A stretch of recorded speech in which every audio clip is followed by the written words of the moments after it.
bercakap soal pemain sama yang berulang-ulang sebenarnya. Sebab kalau kita tengok senarai kecederaan yang melibatkan pemain Barcelona sekarang ni, dia agak mengerikan sebab kita boleh nampak muka-muka yang orang kata regular customer dekat dalam list tu sebenarnya. Ada Pedri, ada Gavi, and then Frankie de Jong yang latest, Marcos Alonso dan juga Alejandro Balde. Cuma apa yang aku nak tekankan sebelum kita nak borak panjang dalam cerita ni, Chun Hang. Ya. Untuk mempertahankan kejuaraan La Liga. Benda ni adalah satu tamparan besar untuk Barcelona. Tapi so far kau tengok perjalanan Barca dalam season ni dekat La Liga. Kau rasa is it okay untuk diorang pertahankan ke payah sangat? Tak. Sebab jelas nampak. Kau dah write them off ah? Write them off. Oh, Sebab okay. jelas ada keturunan yang besar dalam prestasi mereka.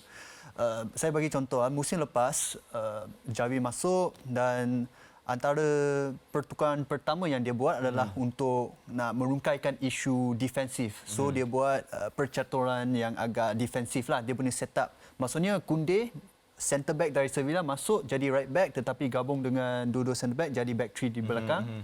Busquets di bahagian tengah, one of his best seasons lah bagi saya sebagai seorang veteran player. Boleh kawal defensive zone dan prestasi Ter Stegen sebagai goalkeeper yang sangat-sangat cemerlang lah pada musim lepas. Dan akibatnya, hasilnya actually 20 gol sepanjang musim dibolos. 20 gol sepanjang kempen Liga pada musim lepas dia bolos.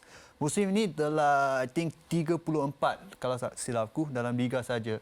Jadi ada sedikit keturunan dari segi defensif percaturan mereka sebab I think banyak fan Barcelona nak mereka kembalikan filosofi ataupun aspek tiki-taka attacking football. Okay. Jadi pada awal musim kita boleh nampak Alejandro Balde ada Joao Cancelo menjadi wing back yang akan attack. Kau attack lah. Termasuklah Sergio Busquets yang telah pergi ke Inter Miami. Oriol Romero sekarang tidak dapat kekalkan form bersama Barcelona. Yang bagi saya agak kecewa lah dia. Dan juga dengan injury bersama Ter Stegen. Dia okey Ram, sebelum aku nak bagi kat kau, aku nak kau tengok dulu apa yang orang bagi reaction. Sebab dekat X juga selain daripada cerita Pogba tadi, aku ada tweet juga melibatkan Barcelona dan mungkin kita boleh terus tengok some of the reaction daripada apa yang aku buat di Twitter atau di X sebenarnya. Hasil aku petik cerita trio muda Barcelona termasuk dalam senarai kecederaan, which is yang 3 orang tadi. Alejandro Balde, Gavi dan juga Pedri. So soalan aku is adakah dia lack of pengurusan fizikal ataupun waktu mainan yang melampau. Dan ada yang reaction daripada contoh Haris. Krisis kewangan kelab yang memaksa Xavi kerana pemain muda. Skuad depth yang dipenuhi player La Masia dan player senior yang off form dan injured. Nak tengok macam mana handle player muda? Tengok Pep handle Foden. Main issue financial crisis dan juga player management dekat klub. That's the first one. Second, punca dia waktu permainan melampau dan juga financial crisis. Citaran Barca akan terus naikkan budak-budak yang kita tak boleh nafikan sangat berbakat, tak ada jadi masalah untuk Barca.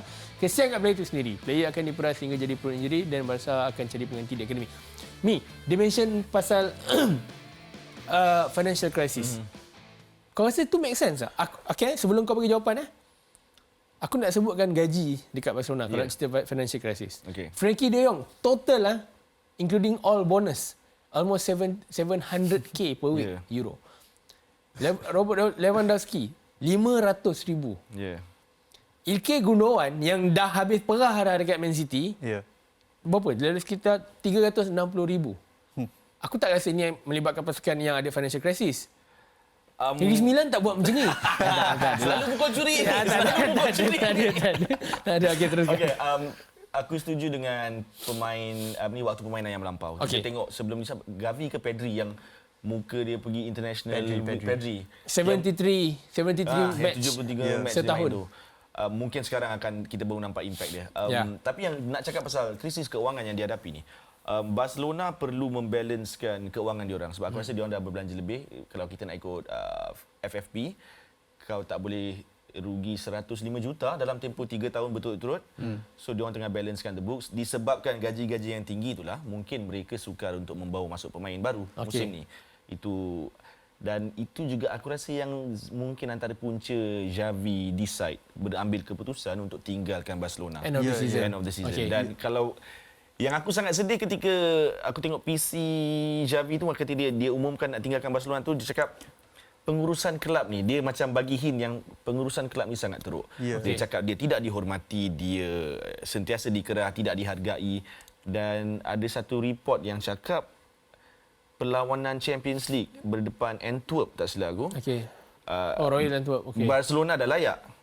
So Xavi nak mainkan player-player, nak simpanlah player-player utama ni. Okey. Tetapi ada campur tangan. Ada tangan gaib. Ada tangan gaib yang suruh turunkan Lewandowski dan sebagainya. So benda tu mengganggu percaturan Xavi dan aku rasa banyak isu dan semuanya bergumpal dan kita tak boleh nak leraikan benda tu. Dan nak tambah lagi dengan kemasukan pemain seperti João Felix, sebab menurut report Xavi sebenarnya tidak nak pun João Felix sebab dia bukan seorang pemain yang ada defensive energy untuk press. Dia cuma seorang finisher yang baik, seorang pemain yang ada potensi kat situ, tetapi bukan pemain bukan shortlisted daripada Xavi, tetapi mungkin ini campur tangan daripada Laporta dan selagi ada campur tangan daripada dia, saya rasa Xavi ni akan lebih stres lah. Lebih stres dan Barcelona tak akan menjadi. Okeylah. Since cerita pasal Barcelona, tadi Karam pun dah sebut dah Chun Hang. Xavi akan tinggalkan Barcelona end of the season dan ada beberapa nama yang menjadi colan-colan dia untuk menggantikan dia di pengurus. Kenapa? Sebab dulu aku tengok ada satu show kat TV dia sebut colan-colan, calon-calon okey. Dan ini kita boleh terus tengok beberapa nama yang dikaitkan dengan kerusi panas di Barcelona. Ada Luis Enrique, Hansi Flick, Rafael Marquez, Roberto De Zerbi, Sergio Conceição dan juga Thiago Motta. Sedikit peringatan awal pagi tadi sebenarnya De Zerbi boleh pakai bedal 4-0 dengan Roma dengan Daniel De Rossi. So rookie juga sebenarnya. Tapi at the first place Chun Hang, dalam 6 orang ni siapa yang kau rasa paling possible untuk menjaga Barcelona? Sebab kalau aku letakkan senang je. Aku terus pergi Rafael Marquez. Kalau betul-betul Barcelona nak reset. Sebab dia pada Barca B. Okey. Bagi saya tak setuju dengan Rafael Marquez sebab bagi saya memang pengalaman masih tak ada. Tetapi dia sesuai jadi assistant coach kepada salah satu seorang di situ. Saya rasa ada dua lah bagi saya. Susah nak pilih. Luis Enrique dan satu Sergio Conceição. Sergio Conceição daripada Porto. Dia pun akan tinggalkan Porto ke? End of the season. End of season. Sebab bagi saya Sergio Conceição number one lebih murah daripada beberapa nama itu, lebih murah. Kan ada kewangan isu kewangan.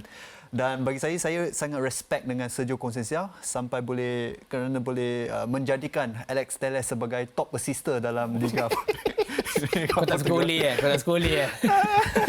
Liga Portugal 13 assist. Imagine lah, bayangkan apa boleh digantikan dengan Marcos Alonso, terus jadi top scorer. Tapi itu untuk Chun Hang. Kau orang? Aku prefer Rafael Marquez. Based on krisis keuangan yang diorang hadapi, aku rasa Rafael Marquez yang paling tak akan banyak belanja. Dan kalau kita tengok track record Barcelona, Pep, masa dia ambil Pep pun Pep tak ada pengalaman sangat. Kemudian Luis Enrique pun tak ada pengalaman sangat. So siapa yang dah meninggal dunia tu?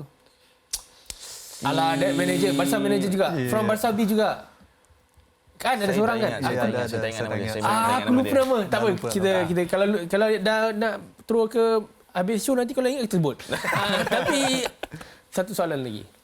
Ni general sikit sebelum kita tutup lah. Roberto De Zerbi ni memang dah boleh ke pegang kelab Chelsea, Barcelona, Man United, Liverpool dikaitkan sebab ni pasukan-pasukan yang possible untuk ada next manager kan? Tak. Sebab tak silap aku dalam satu podcast di mana salah satu ex-player. Kau tengok podcast yang mana? Kau cakap betul-betul? Rio Ferdinand podcast. Sebab kan ex aku ada dalam satu podcast. Aku tak boleh nak sebut. Kenapa Cunang? Apa yang dia cakap? Ada seorang pemain, saya dah lupa. Dia ex-player Barcelona juga, ex-player Sassuolo, ex-player Roberto De Zerbi. So dia cakap apa? So dia Kevin Prince Boateng. Dia kata Roberto De Zerbi dia adalah seorang manager yang sangat detailed manager dan sangat garang. Betapa agresifnya di dalam sesi latihan dan akan sentiasa jerit lah di atas padang ataupun di dalam training room, dressing room, semua dia akan jerit. Dan bagi saya itu akan menimbulkan sebuah clash of personality, clash of ego dalam dressing room. Dan di Barcelona ada banyak ego seperti Robert Lewandowski, Frankie de Jong, Mark ter Stegen, semua pemain-pemain yang ego. Dan bagi saya Roberto De Zerbi kalau nak jerit buat mereka mungkin tak kena lah. Mungkin tak kena. Dan mungkin dekat environment Sassuolo, environment Shakhtar, environment Brighton, dia boleh kawal, pemain akan respect dia. Tetapi dekat Barcelona agak lain lah. Kalau sebelum aku tutup, aku just nak bagi pendapat pilihan kedua aku selepas Rafael Marquez, terus terang aku cakap Thiago Motta. Yes. Bukan sebab dia ex-player Barcelona, no. Tapi at least compare to Rafael Marquez, dia ada sedikit pengalaman. Now dia dekat Bologna, he's doing well dekat Bologna. And dia pernah juga pegang kelab besar macam PSG. So he knows how the club dekat Eropah bekerja selain daripada Barcelona kan. Dia bukan duduk satu kepompong je. And by the way, nama dia, thank you producer, Tito Villanova. Aku nak cakap Tito Tito tadi dah. Tito.